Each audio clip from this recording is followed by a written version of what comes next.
as President and CEO of NARP. Before joining NARP, Mathews was executive editor of the Aviation Week Intelligence Network, and during his 26-year tenure at Aviation Week, he cultivated the company's digital strategy and led teams that twice won national awards for Best News Website.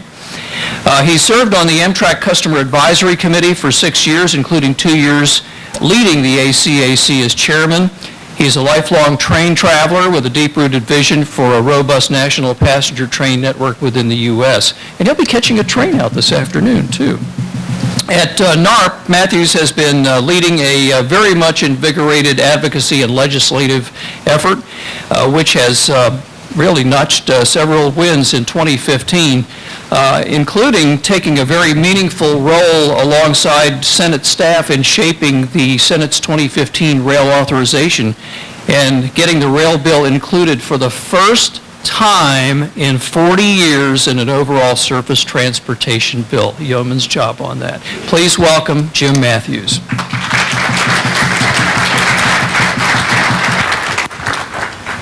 Thanks, sir. Thanks, sir. Okie doke. Afternoon, everyone. Thanks for letting me talk with you today. Eric said he needed to get his Fitbit going. I do too. The difference is I forgot to put mine on this morning, so I've got a gap I've got to make up. So I'm gonna walk around even more. Okay, so the FAST Act is what I was asked to come and talk about. What we think about in NARP is a couple of things. But for the most part, we think about local rather than national. And that's a change for us. NARP used to be very much focused on the Washington game. And one of the things that I thought was very important when I arrived there was, you know, all politics is local. It's a cliche. But Tip was absolutely right. And the FAST Act is a result of, yes, some compromises in Washington, some really fruitful negotiations that took place. But what it's really the result of was advocacy. Advocates made that bill. Advocates made that bill. We're going to talk about that in a little bit. But I think it's important for everybody to realize that this historic bill really was the result of advocacy.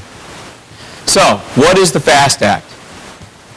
Fixing America's Surface Transportation, FAST. They spend a lot of time coming up with the acronyms to come up with cool stuff. About $5.454 billion for passenger rail over 5 years. And as Peter said, this is the first time we've had passenger rail included as a title in the surface rail bill, in the surface transportation bill. And let's pause for a minute and think about the fact that this historic first was championed and led by a senator, a Republican senator from South Dakota.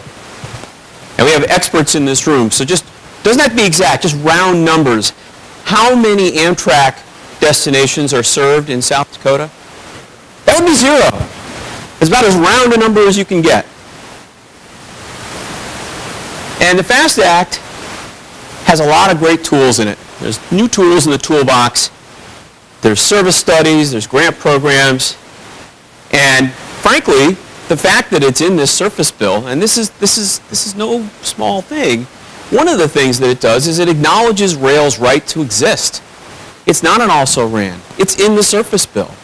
It provides a legislative framework for other things. So, all the tools. We're not going to go through all the tools, but sort of the highlights. State-supported route committee.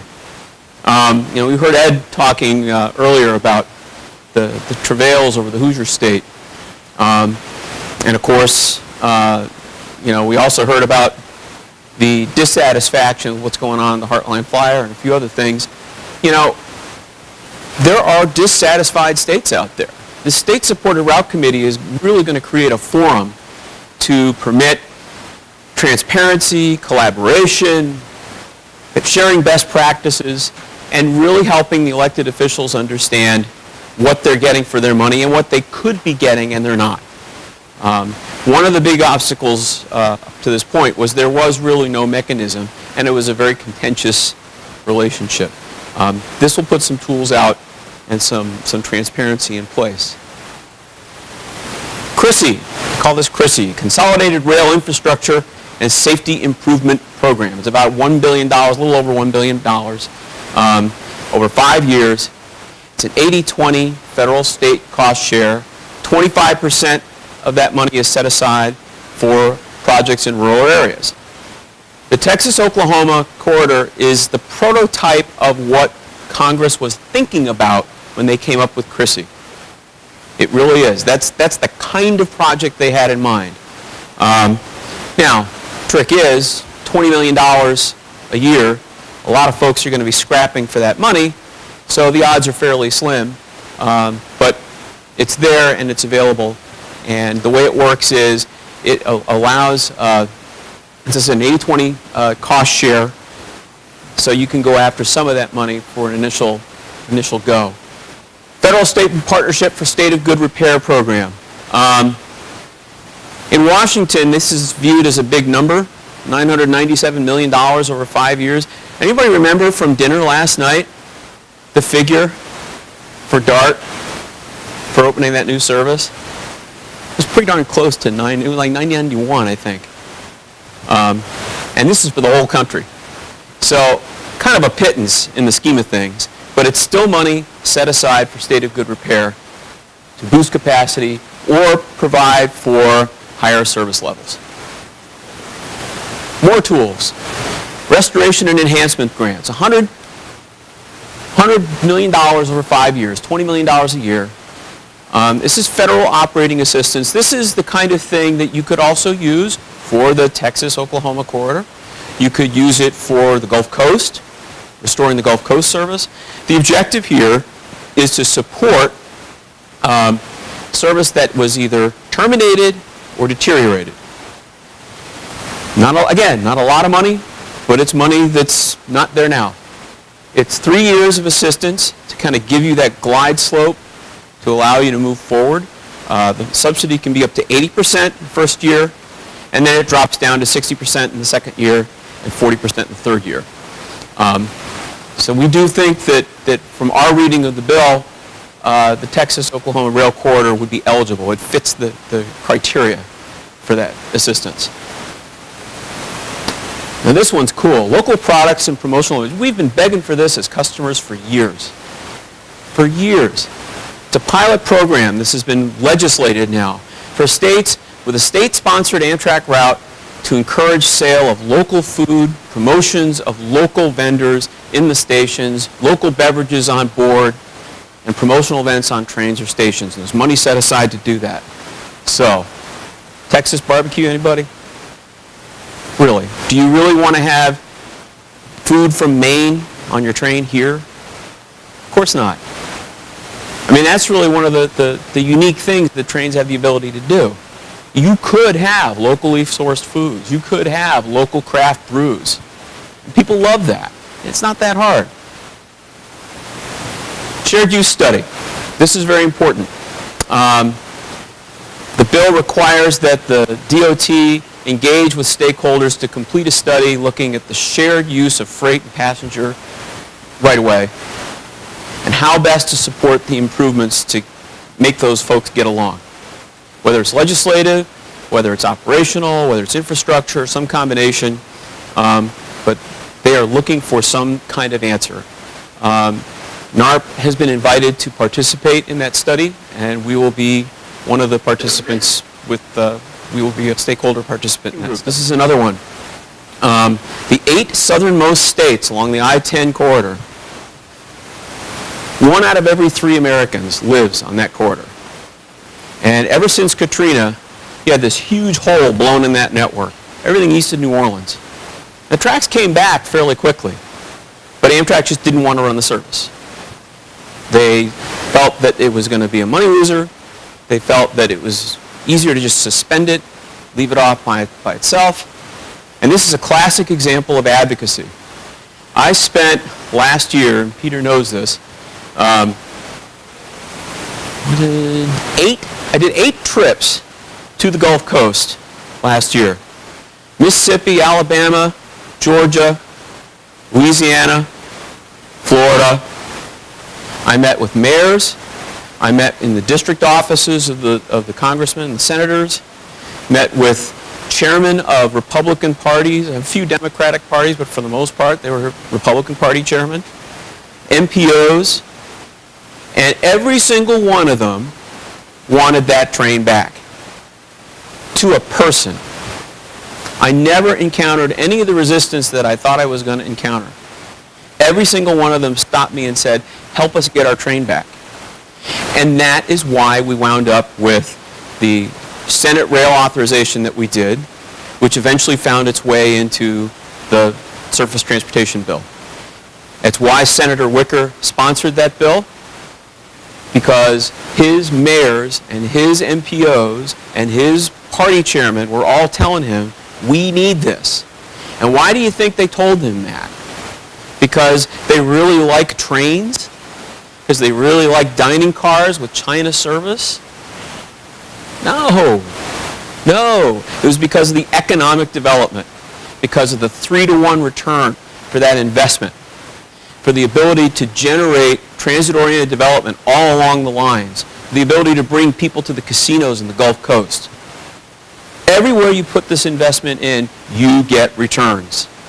And that case went pretty viral pretty quickly. So you had a whole group of mayors and MPOs and party officials all clamoring to their congressional delegations saying, get this thing done. And it got done. It got done with significant Senate Republican support. And it was an advocacy win. So I like to point that out. This was an advocacy win. And one of the things that came out of that was the creation of this Gulf Coast Working Group. And this is funded. This is going to have $500,000 a year as a funding stream to keep this group operating and the administration of it going. And this is built on work that we did along with the Southern Rail Commission and Transportation for America. And you take that money and you add the restoration grants, we really think that that service is going to be restored. We think it's really moving quickly. There's an inspection train that is probably going to be running next month to take some of the VIPs along the proposed routes. This thing is real. This thing is happening. And it is 100% an advocacy win. So I tell people every time I meet them, advocacy works. Advocacy works. Don't give up. So, Act 2 of our FAST Act conversation. Let's get into some stuff. There's a great funding profile. It's not huge, but it's a lot better than we've seen in previous years, and certainly a lot better than when I took over as president in September of 2014. That's what it looks like. A little over $10 billion over 5 years. $2.3, $2.4 billion in the out years. So there were halfway decent increases for rail, decent increases for the national network. Overall, not a bad bill. Not a bad bill. We like it. It's great. There's a problem. There's a problem. It's an authorization. It's not an appropriation. That means all of us as advocates are going to have to fight every year during the appropriation cycle to get that money appropriated. It's been authorized, it has not been appropriated. So, that just means we have to fire up the organization that got us to this point and do it all over again. But I know we can do it, because this bill was supported by an enormous majority. It was a very strongly supported bill. So the real trick is just to get our folks to support the bill to appropriate at the level that they authorized. You already said you're going to do it, so why not vote for it? It's a good step. A little bit of congressional geek speak. You can go back decades and find congressional leaders saying, this is the session we're going to return to regular order. Does anybody know what regular order is? Okay. I know, yes, sir. I know you do. Regular order was based on parliamentary procedure, and it says that you're going to consider appropriations bills in a certain way. You consider them separately, and there's a certain amount of time allotted to each of them. And it's a nice, orderly process, and at the end of it, in the end of the congressional session, you've created appropriations bills, money bills, spending bills, for the various titles of running the government. We have not done that in years. There's a lot of squabbling, and there's a lot of attempt to have a regular appropriations bill, and then at the end, we get into these conversations about shutting down the government. It's going to be midnight on Friday. We're not going to be able to pay anybody anymore. And the aircraft carriers are going to have to come back home. So they pass what's called an omnibus. Omnibus, meaning everything at once. And they just put all kinds of stuff in that bill, and they say, here, that's what we'll spend. We'll do better next year. And we do this year after year after year after year.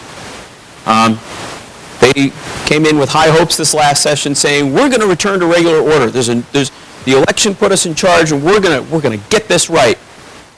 And well, we got a fiscal 16 omnibus bill. And one of the bad things about that is that we've already lost one of those 5 years, because the base year on the FAST Act is fiscal 16. So that's why we need your help. An overwhelming majority of legislators voted for the FAST Act. So now they got to follow through and fund the vision that they approved. So you can help. Activate local leaders. I said it before, I'll say it again. Mayors, council members, transportation officials, you see firsthand how this helps. You can see it in your communities. Everywhere I go in the country, it doesn't matter. It's not a local, it's not unique to a particular locality. It works here. And we saw last night, you got the transit-oriented development beginning to take shape before the train station's even built. Salt Lake City exploded thanks to their light rail. Look at Meridian, Mississippi. Meridian, Mississippi. How many of y'all have been to Meridian, Mississippi? There's some hands. Those guys found about $1 million in the couch cushions and another $5 million in matching grants, and fixed up that station and turned it into a real destination station. And so far, that investment has returned $110 million. It's attracted $110 million in private capital in the area around the station. That's smart public policy that leads to attracting private capital. That's not subsidizing. That's investing. And it works. And so mayors, council members, those kinds of folks, MPOs, the best advocates in the world. Congress doesn't care if I come and see them, but they sure care when the mayor does. Young passengers. 222,000 students in that Texas-Oklahoma passenger rail corridor. 222,000 students. And we heard earlier today about how much growth is happening in this area. 1,000 people a day moving to Texas. What are they going to do? How are they going to move around? How are they going to get places? How are they going to go to school? How are they going to go to work? Millennials aren't getting driver's licenses at the rate they once used to. They want to get on the train, flip open the computer, have Wi-Fi, and get on with life. You have really good advocates in this state. Our Millennials campaign kicked off, our NARP Millennials campaign kicked off in this state, and it was tremendous success. Tremendous success. We had 7 universities involved, all the student government, individual student governments of those universities passed resolutions in favor of the high-speed rail project. They advocated within their schools to generate support for the project, and they are coming out in force to support high-speed rail in Texas, because that's the kind of system they want. So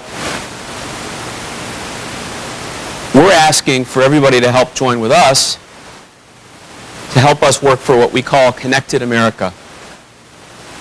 Connected America is multimodal. It's not just all trains all the time. It's intercity passenger rails, commuter rail, light rail, streetcars, BRT, bike share, you name it. Links to airports, all of that feeds into that TOD model and generates growth and investment. Doubling down on highway spending, not the right answer. Not the right answer. You got to do something. 1,000 people a day moving to Texas, and they all got to go someplace. But you know, a 2-track railroad can do the same work as 16 lanes of highway in an hour, assuming everyone's driving solo. The average American commuter last year, 42 hours wasted sitting in traffic, motionless, burning $1,000 in gas. Think what that means. If we could solve the congestion problem, every single commuting American could get an extra week's vacation, and we could put $1,000 in their pocket to help pay for it. Think about that. Well, what about flying? We'll just fly. Remember, I came from Aviation Week. I spend my